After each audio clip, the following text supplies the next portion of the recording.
SummerSlam is just 2 weeks away, and a lot happened this week in WWE, including Jeff Jarrett. Yes, Jeff Jarrett being announced as the special guest referee for the tag team title match at SummerSlam. Go figure.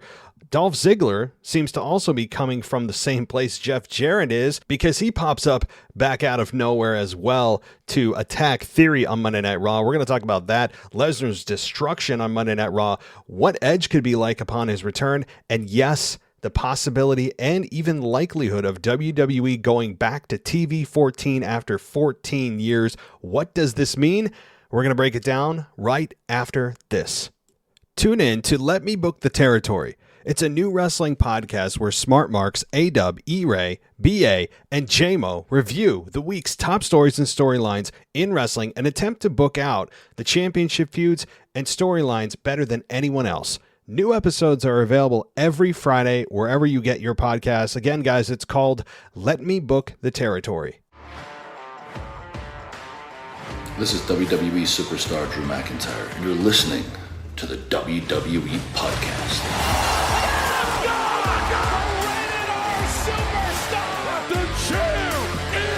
The one that everybody wants, me. Becky Lynch is going to WrestleMania. Claymore! Austin 316 says I just whipped your ass. This is my idol. You're going to acknowledge me. Hey everybody, welcome to the Week in Review. It is actually Saturday, but by the time I publish this, it's Sunday, the 17th of July, 2022, and we've got a lot to discuss. I open the same way every week, but it's true, as the news cycle just over the last few months has just seeming to be overwhelming in terms of content to talk about. Good for podcasting, but also just kind of mind-numbing the amount of stuff in and out of the ring that's been going on in the world of pro wrestling. And we're going to dive into all of it. And I will open in just a minute with the TV-14 thing, because if I don't talk about it, I'll forget it. A lot of times I say I'm going to talk about something at the beginning of the show, and then you'll notice by the end of it, you're like, wait a minute, he never talked about that. That's just called I need to talk about it in the moment, or I will forget. So if I've done that, I apologize. So that's why I'm going to talk about it in just a second. But if you guys haven't joined me, then hey, welcome to the WWE Podcast. We are not affiliated with WWE, but we are somehow, and we're able to be lucky enough by the graces of the universe to obtain the WWE Podcast name. And I think it's a good one because it describes about nearly everything we talk about. Yes, we cover AEW, but I'd encourage you to go ad-free at patreon.com/WWE Podcast, because if you're listening to a feed with ads, why are you doing that? You can go ad-free for $1. I can't get the price lower. So you can go ad-free there for $1 a month or more. There's other perks like coming on the show, as well as WWEpodcast.com.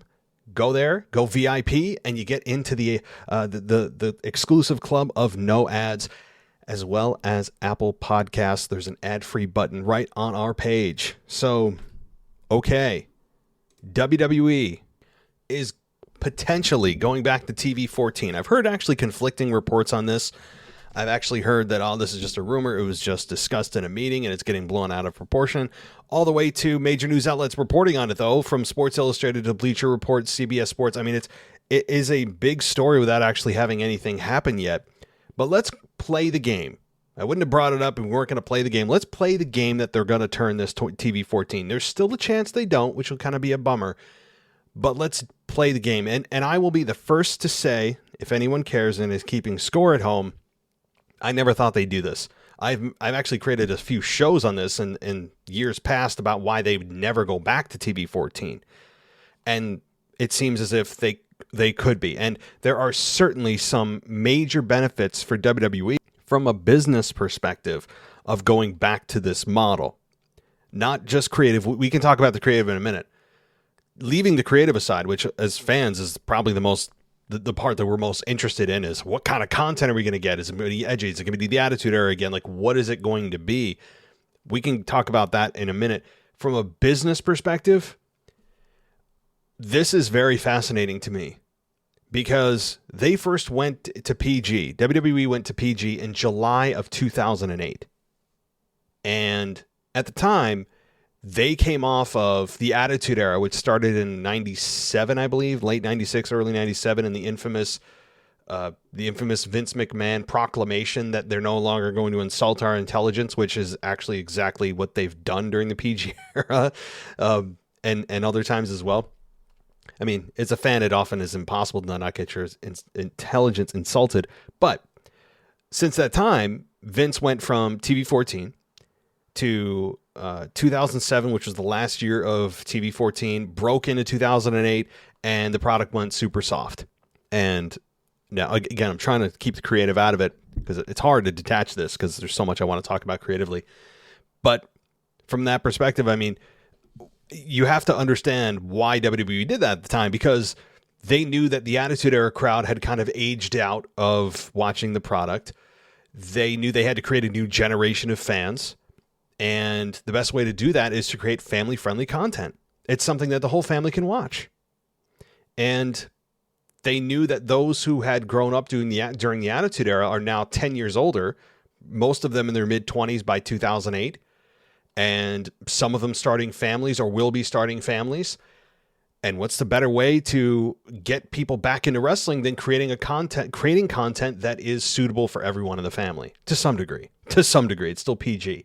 Oftentimes I'd say they pass that category, but certainly it's a smart business model. On top of the fact they were trying to rebrand the WWE model as not just blood and guts.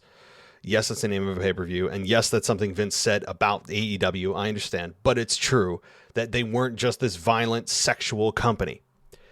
And they were trying to, again, rebrand themselves as that. Also, of course, most importantly, make more money by opening themselves up to more sponsorship opportunities that are going to want to work with TV PG and not just more young adult content. Because you are going to inherently remove yourself from more potential money-making opportunities with companies that don't want to do business with somebody that is TV-14. So now they're going back to it. And fast forward, right? 14 years of the you can't see me, all that kind of soft, sometimes awful, just degrading humor, at least in my mind. And not all the time. Look, the PG era provided some really good stuff. Like, we got Michaels Undertaker, probably the best WrestleMania match of all time in my mind. And by the way, I didn't need WWE to tell me ahead of time in marketing that was going to be the best match of all time. It just happened. I'm making fun of this year's WrestleMania, by the way, when they try to market that crap ahead of time. But we got some really good stuff in that era, guys. In 14 years, I know that we're looking back at the PG era, especially if you came from Ruthless Aggression or you came from Attitude. You're going to look back at the PG and you're probably going to hang put your nose up at it and go, the PG era was for kids. But we got some good stuff, guys.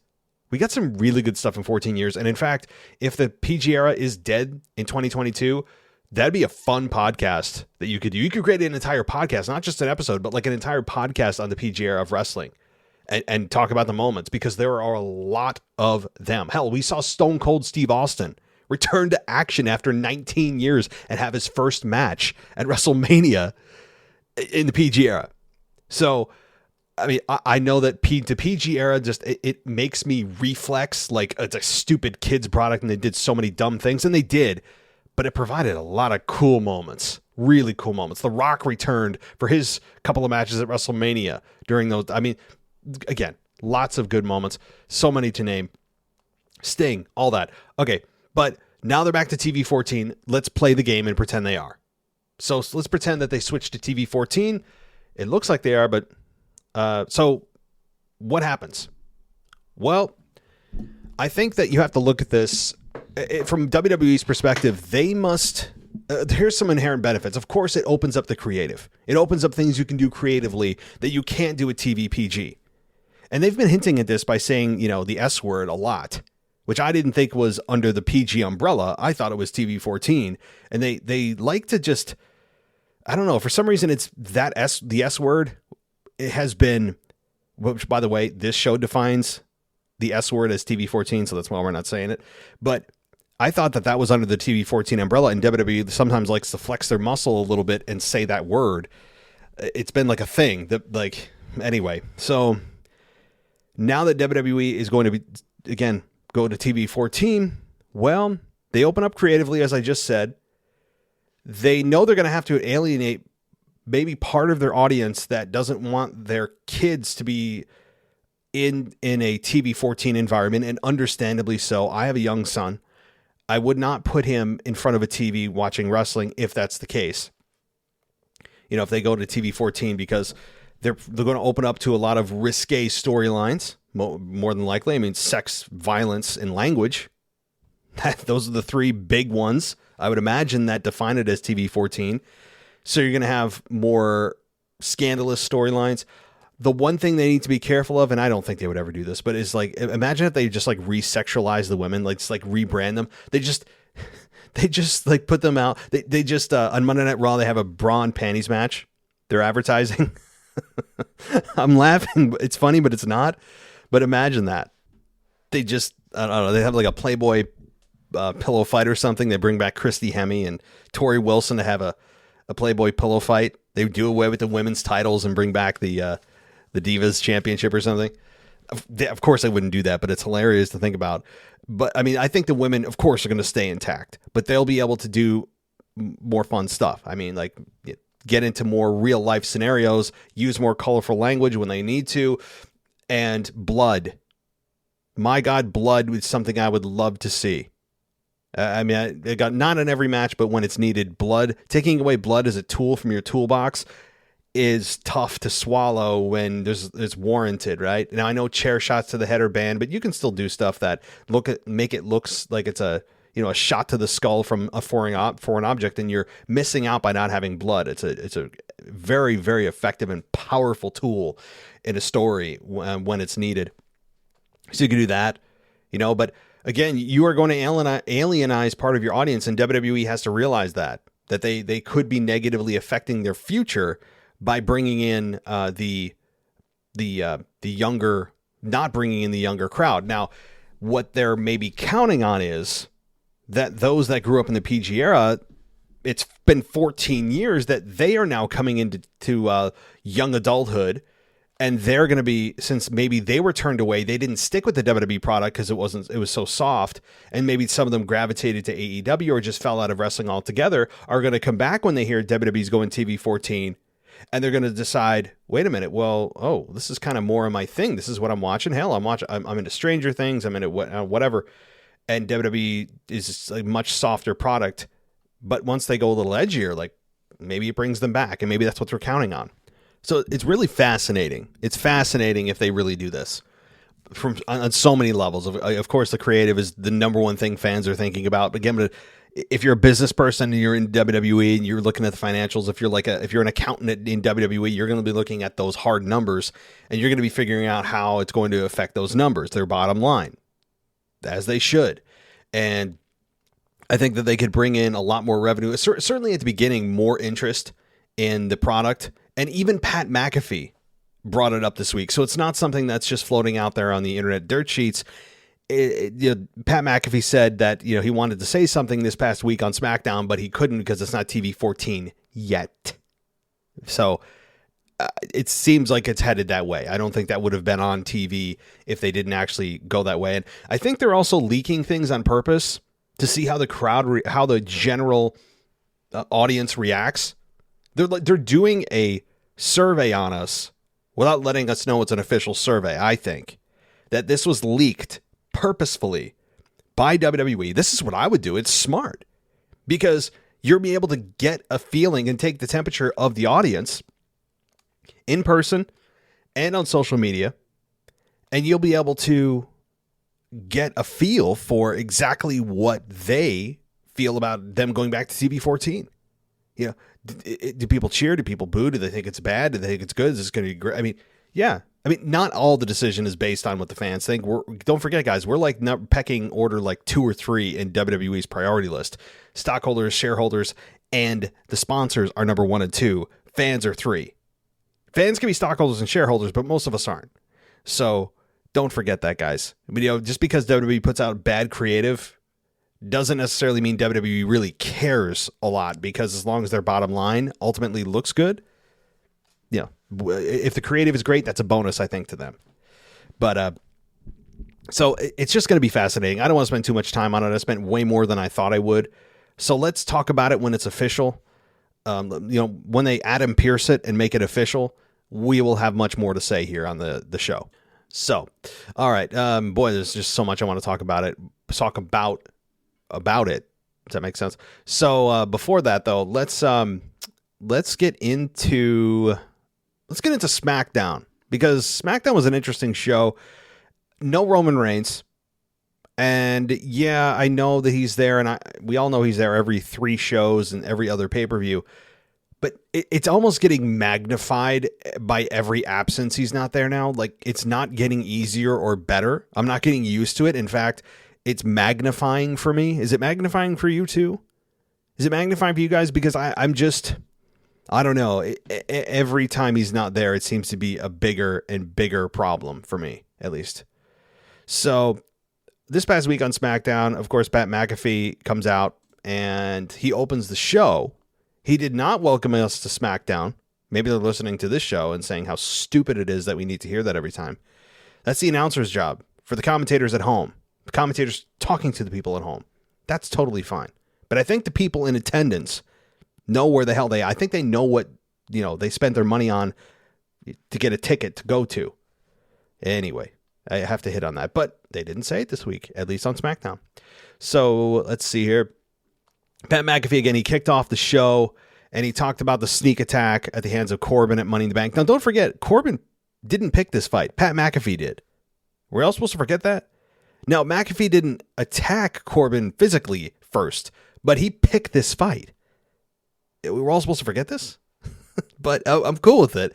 But it's not talked about. It's making Corbin look like the bad guy, yet he isn't the one who just out of the blue decided to pick on an announcer, which is weird. But, okay, so Pat McAfee, it was in ring, running down Corbin, talking about their history, how they used to, room together, and that their history goes back a lot further than people even know, and I think that's a good thing to bring up. It adds context to this in a way that I don't think some of us knew. I can't get past the bum-ass Corbin. I don't hate it. I don't love it. I don't think it's as catchy as Pat McAfee wants it to be. Like, people aren't organically chanting it. Pat McAfee has to manufacture the chant. He has to, you know what I mean? Like, he has to start it for it to keep going. So it's not something that's catching on with fans. I don't think it's that catchy, but I don't hate it. Don't love it. I'm like a 5 out of 10 on it. But so he talks about D-bag Corbin and that chant, all that. So he's trying to get people to be involved, and I understand that. But to me, it's just not catchy. But he refused. That is, Corbin refused to join McAfee inside of the ring and said that Pat should go back to commentary and know his place. And so that was pretty much it. And he showed some kind of, I think it was makeup. If it was well done. Some kind of like lesions on his arm, and saying he got it from sitting in the chair of Pat McAfee, or he got it from the WWE fans, not the universe, because we're not out in space. But anyway, so that pretty much ended it, and Corbin said he'll see him at SummerSlam. I actually think Pat McAfee's going to lose. The quick little hot take on that: I think Corbin's going to lose this match, or win this match, and Pat McAfee's going to lose. But I could change my mind. It's just I'm getting a hint that Pat McAfee can't win every single match. He just signed a multi-year deal. And I'm sure they paid him very well, as they should. He's one of the most interesting commentators we've had since Jim Ross. But he is, I think he can't win every match. It really hurts the talent. So, all right, let's see here. Then we got Liv Morgan versus Natalya. And this was a hard-fought match. It was labeled as a contenders match. And as the contenders match was going on, I was thinking to myself, when's the last time that the person contending to be in the title picture didn't win a contenders match? Because I feel like it's set up that way, not only to just make it so it's not just a boring match, right? Because they can't rely on their character depth and building, because they haven't done a good job in general of that, but they have to just label a contenders match. And I'm thinking, well, I don't know the last time the contender lost, and the contender lost the contenders match.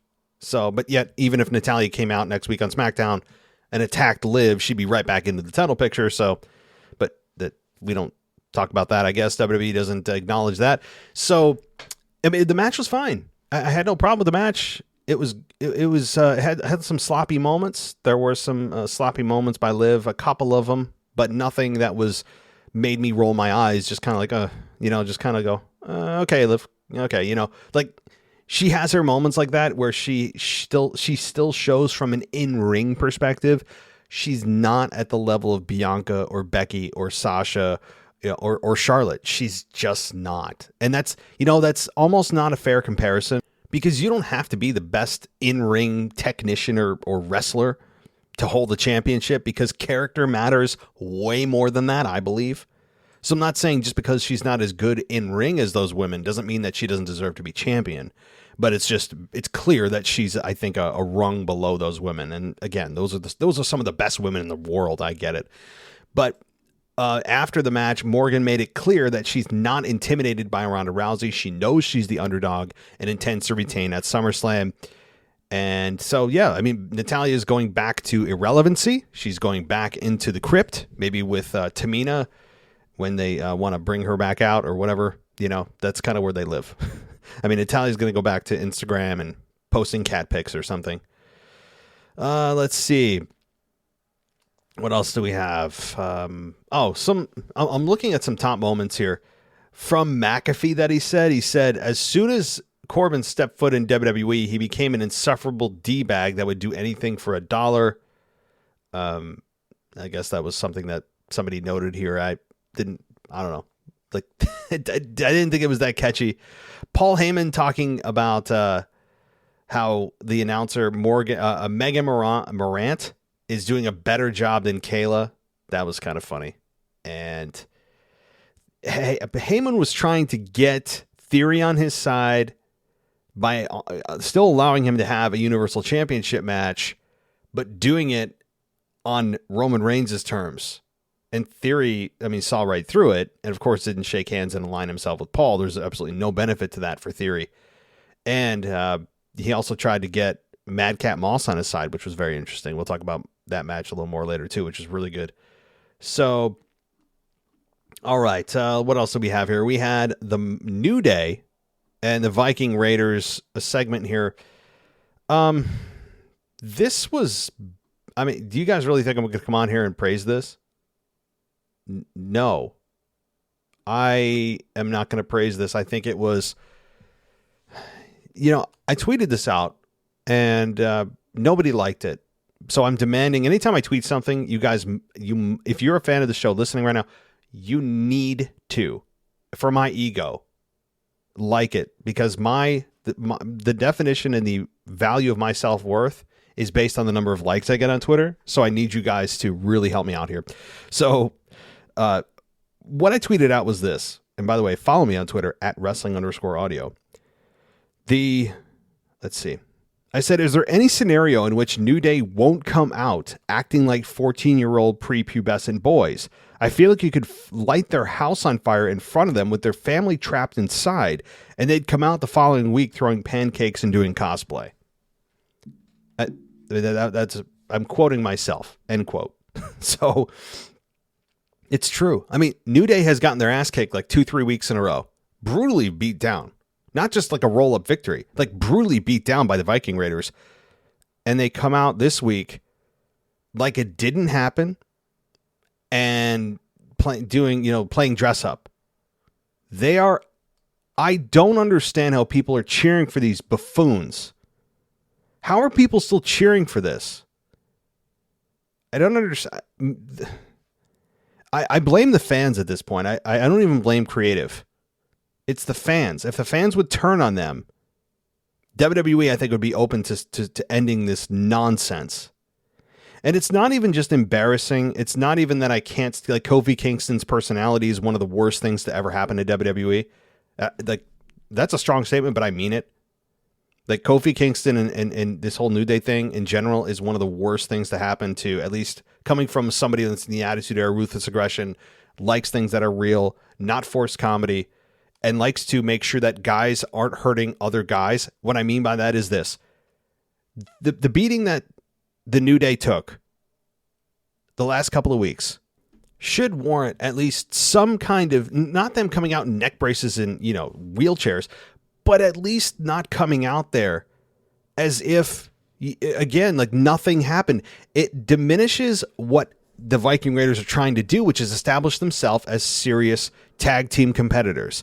And when you have a team that is built on comedy, or at least attempted comedy, I say that very loosely, it undermines the result of what happened the week before.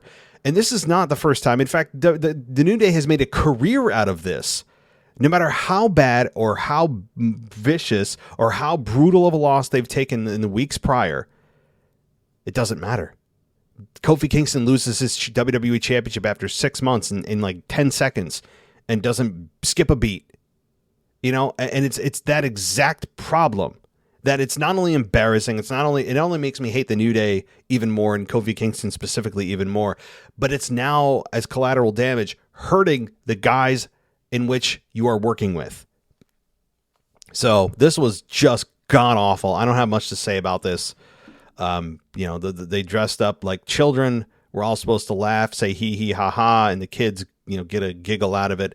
But I TV-14 may be the best thing that ever happened to this group. Let me say that. So this was garbage, and I understand that the Viking Raiders did come out to confront New Day and beat them down for a fourth week in a row, but Jinder and Shanky stopped them, and the New Day got the upper hand, and they sent the Viking Raiders into retreat. That's pretty much it. So let's see here. We also got backstage Kayla talking to, boy, she's got that pronunciation down, doesn't she? And by the way, Kayla Braxton, she is one of the most recognized interviewers on WWE television. She's probably the most, at least she feels the most senior at this point. But and she does a nice job on TV. But her Instagram is insufferable. I mean, every picture, every story is about her. And again, I don't know. I don't know what my point is here. Just that I guess what we see on screen and what we see in real life, I guess, can be two different things. And she comes off as the most narcissistic, self-involved personality I've ever seen. And she's not trying to be a heel or anything. She just seems very, very self-centered. And you know what? Maybe that's what you can make that argument for a lot of people on a lot of platforms on a lot of levels, but I don't know. Just an observation, and maybe somebody takes it differently. She's just proud of herself or whatever. Like, and you know what? Maybe she is a nice person, but she just comes off as extremely just kind of self-involved and narcissistic. Anyway, that's just what I take from her Instagram. I didn't know, and no one cares. No one asked for my take, but I gave it to you anyway. But she does a nice job on TV, and her and Paul Heyman have a nice chemistry together. Of course they do.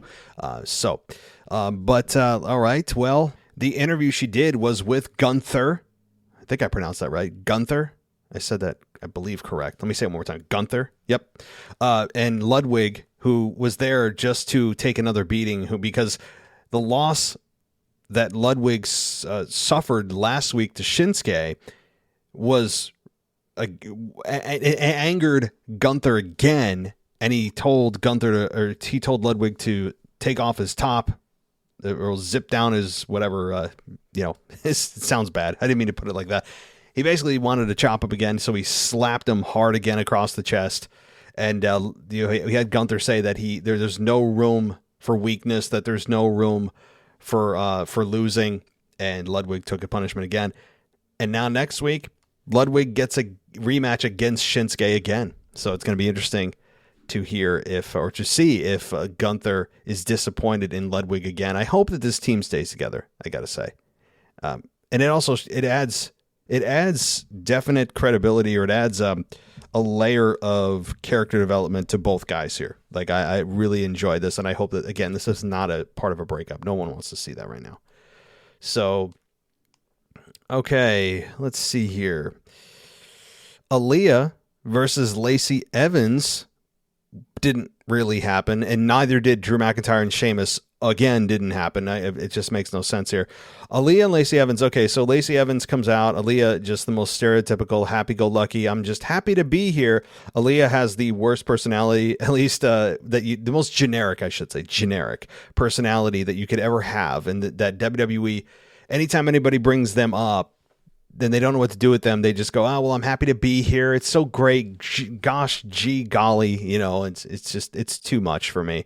So Lacey Evans comes out and doesn't get the reaction that she wanted, and she runs us down again, and she talks about how I serve this country for people like you, and that she it makes her sick that we're not cheering for her, and I poured my heart out, and that basically she apologized, and then we booed her apology, and she told us once again we can all go to hell.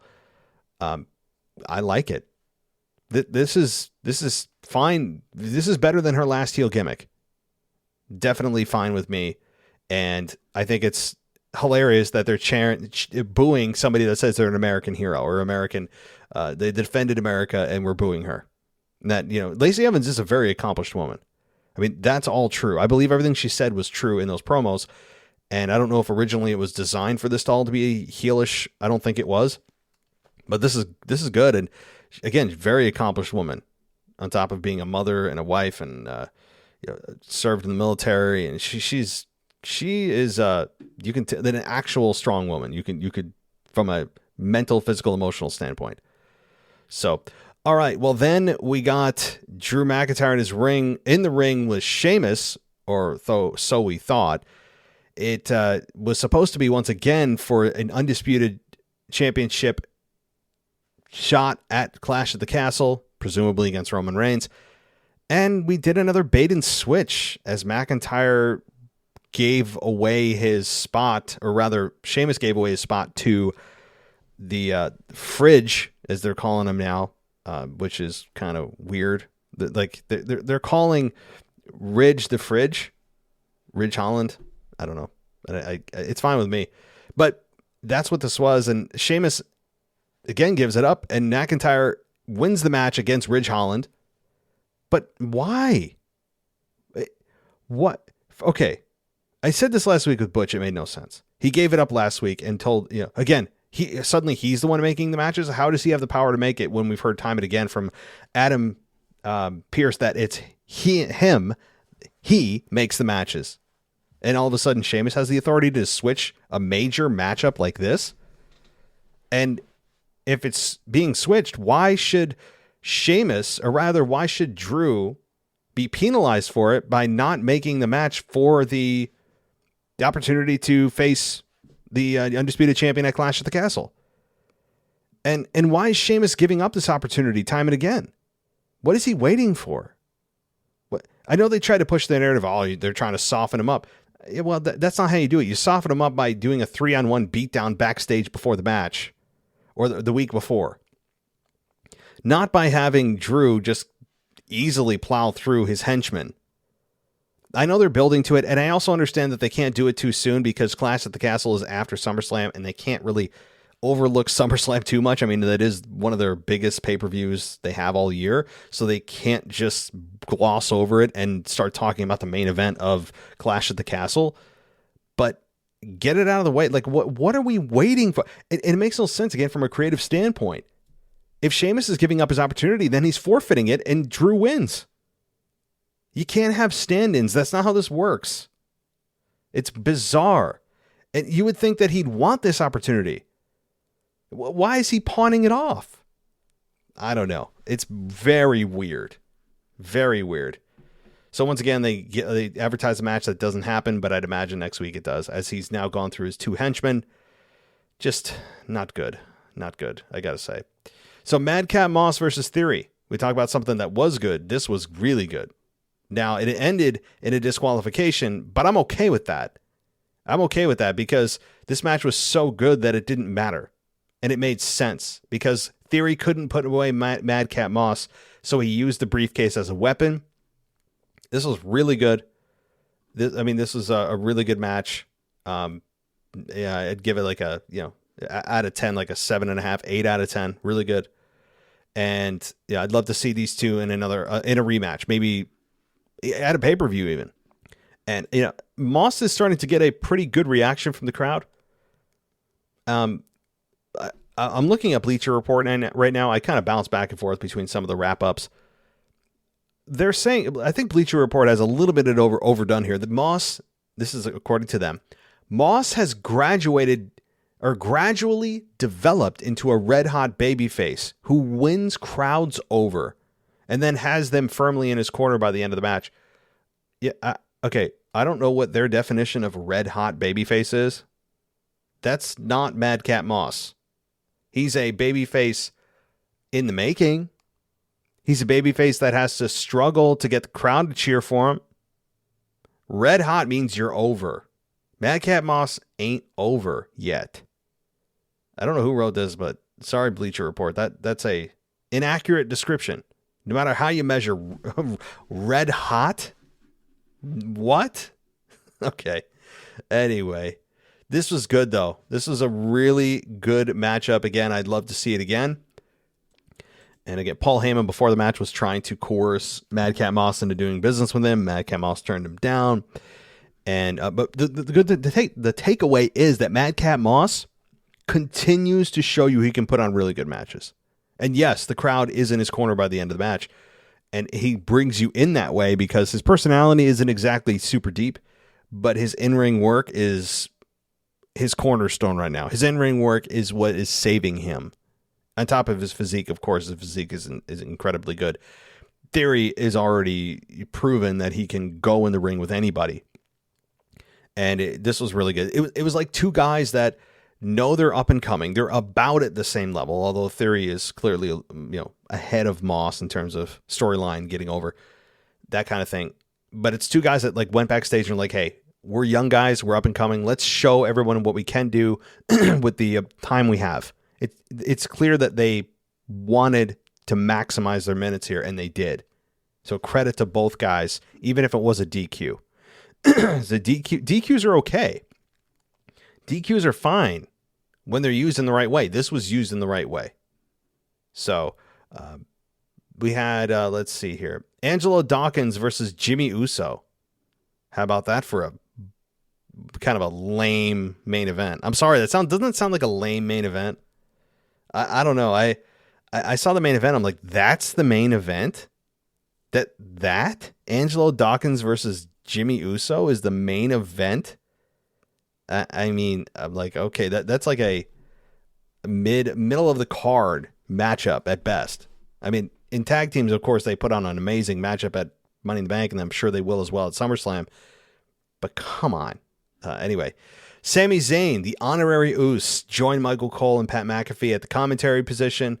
And this match was pretty rushed. It didn't last very long, which I'm not complaining about. But the ending saw a woozy Charles Robinson score the pin or count the 3 after Dawkins hit sky high. But Jimmy Uso's shoulder was up off the mat. Charles Robinson didn't see it, and he got the 3 count. So both guys have claims to say that, hey, I wasn't really beaten. My shoulder was off the mat. And so after the match, Adam Pearce came out and revealed the special referee, saying that it's clear we need a special referee.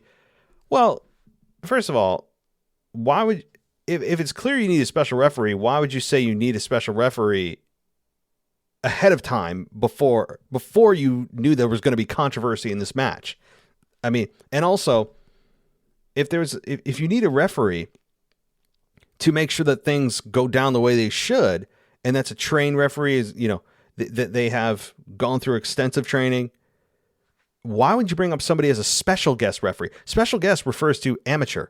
Like you don't do this. You're just kind of you're like doing a celebrity shot in beer pong. Yeah, I'm dating myself. Anybody? I hope that's still a relevant term.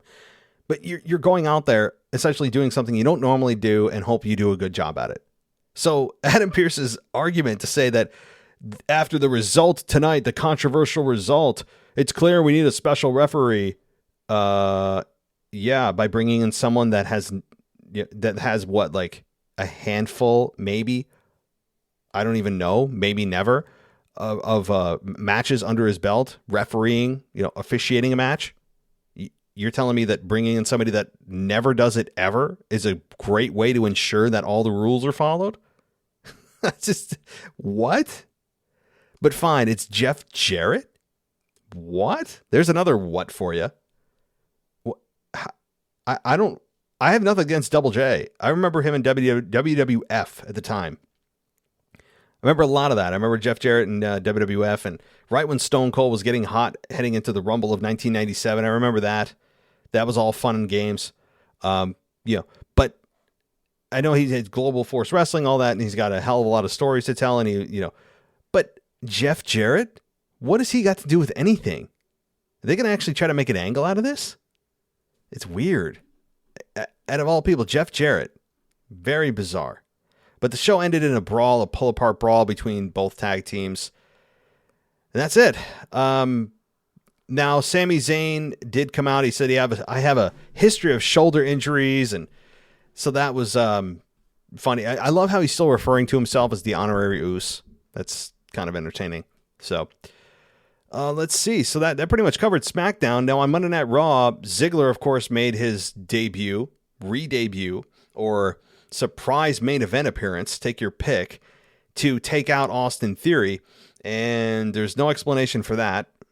But I'd imagine on Raw in 2 nights, or tomorrow night, that we will get some kind of an explanation from Ziggler, who presumably is a babyface.